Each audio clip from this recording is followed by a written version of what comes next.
life to allow us to witness yet the dawn of another year in the Gregorian calendar. I take this opportunity to wish all Gambians, non-Gambians resident in the Gambia, and all friends of the Gambia the world over a Merry Christmas, a Happy New Year, and a more prosperous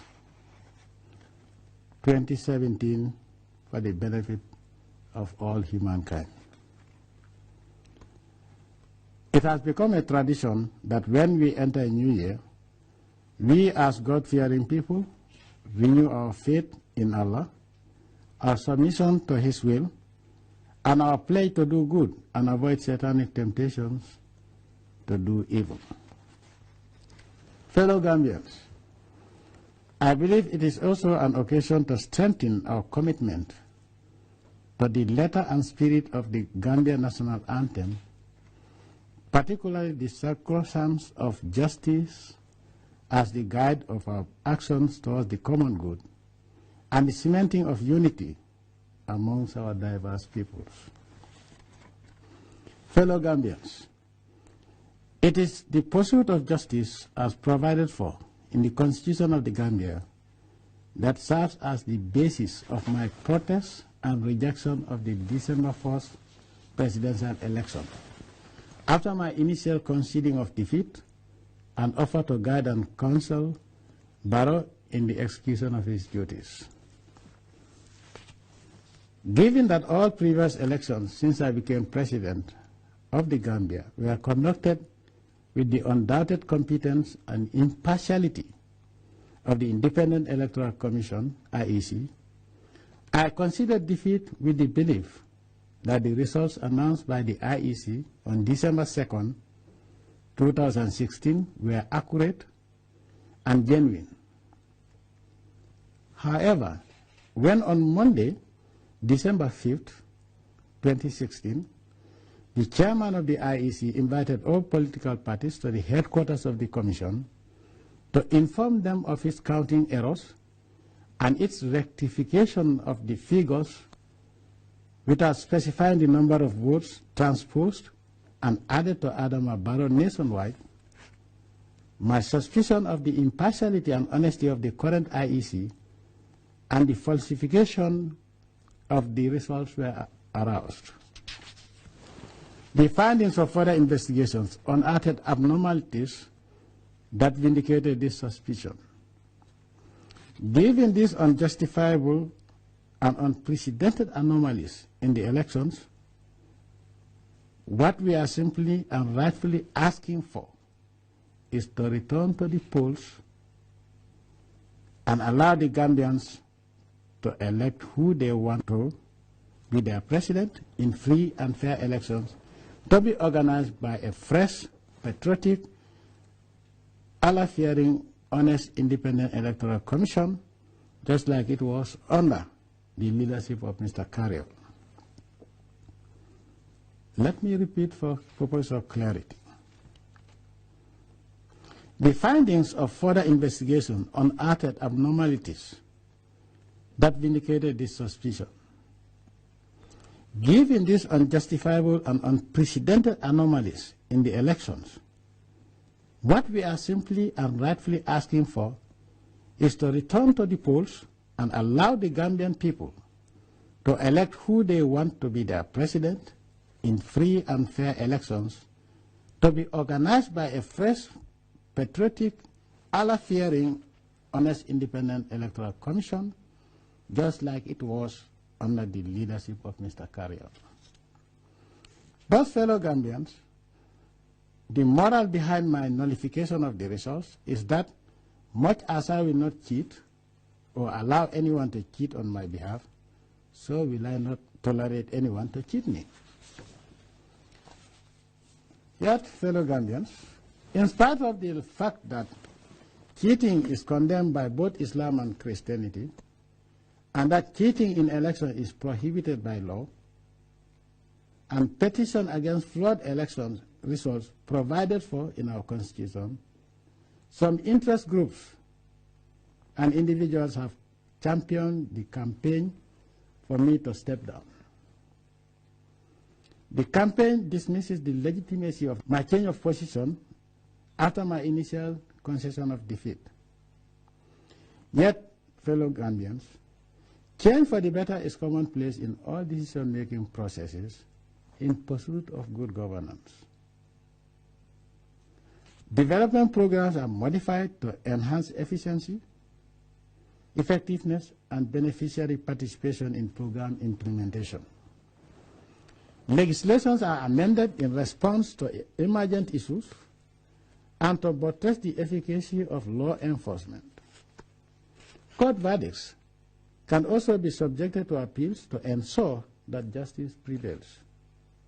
In the same vein, election results are petitioned to verify that the established rules and procedures have been impartially applied and observed, and that results accurately represent the will of the people and not results that have been cooked by the IEC in favor of a particular candidate.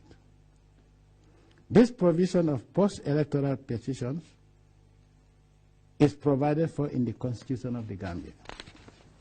Thus, fellow Gambians, in filing a petition in the Supreme Court, I am merely acting in accordance with the oath I took to defend the Constitution of the Gambia as your president and to exercise my right of appeal as a candidate during the presidential elections of 2016.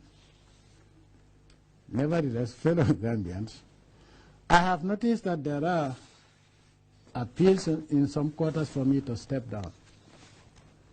This tantamounts to disregarding this constitutional provision that should govern the resolution of the current impasse. Most, if not all, reasons advanced for the appeal for me to re-embrace my initial position are based on fears of a military confrontation that leads to violence and concern for an outbreak of war in this peaceful country of ours. But a military confrontation with who? Let me make it very clear that we are ready to defend this country against any aggression, and there will be no compromise for that. Let me make it clear again. Most, if not all, reasons advanced for the appeals for me to re-embrace my initial position are based on fears of a military confrontation that leads to violence and concern for an outbreak of war in this peaceful country of ours. A military confrontation with who? Let me make it very clear that we are ready to defend the country against any aggression, and there will be no compromise on this. My government will, inshallah, never opt for such confrontation unless when we are compelled to defend our sovereignty, independence, and dignity. Defending our sovereignty and total independence is a sacred duty for all patriotic Gambians, more so the Gambia Armed Forces. What is clearly incontrovertible is that the decision of ECOWAS on the current situation to implement the results of the December 1st, 2016 election by whatever means possible is totally illegal, as it violates the principle of non-interference in the internal affairs of member states, which is an entrenched clause in the ECOWAS Treaty. It is in effect a declaration of war and an insult to our Constitution. It is therefore absolutely unacceptable. This blatant, impartial, and one-dimensional approach clearly indicates that the role of ECOWAS is not predicated on the pursuit of justice in the resolution of this stalemate. This partisanship of ECOWAS has also disqualified it to provide mediation services, as the genuine mediator has to be neutral and impartial to win the trust and confidence of the parties to the conflict. Thus, we will not enter into negotiations brokered by ECOWAS if it does not recognize that the provisions of the Gambian Constitution provides the basic legal principles to guide the sorting out of the details of this stalemate in order to arrive at a peaceful resolution legally binding on both parties. Without this quest for justice within the context of the Constitution of the Gambia and the elimination of the threat of use of force in the position of ECOWAS, the impasse will continue with the risk of escalating into a military confrontation. We have in principle vehemently condemned violence, but we shall never condone injustice, and we will not be threatened. Our sovereignty is not for compromise.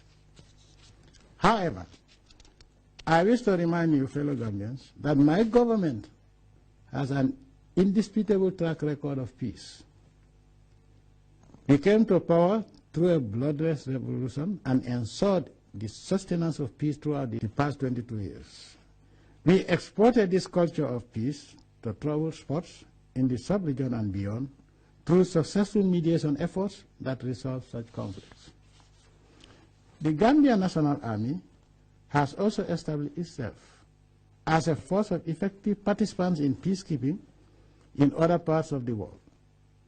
Thus, fellow Gambians, on the basis of deliberate policy, my government developed an atmosphere of peace and stability in our country, and we remain strongly committed to guard the sustenance of this culture of peace, that is the envy of many nations, and we will defend it to the last person. Let me repeat this part.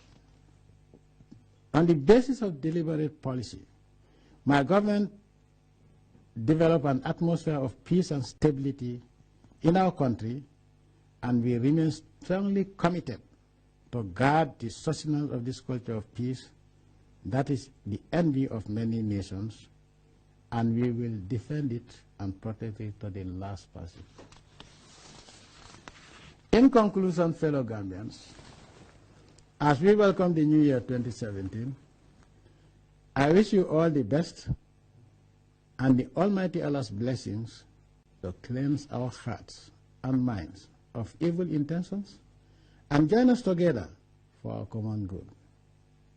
May Allah shower all of us with the divine virtues of faith, tawheed, and iman in our hearts and minds to submit ourselves completely to Him alone and worship Him alone. If all of us endeavor through prayers and perseverance in good deeds to cultivate and live by these godly moral standards, our socio-economic development achievements as a nation will be beyond imagination, inshallah.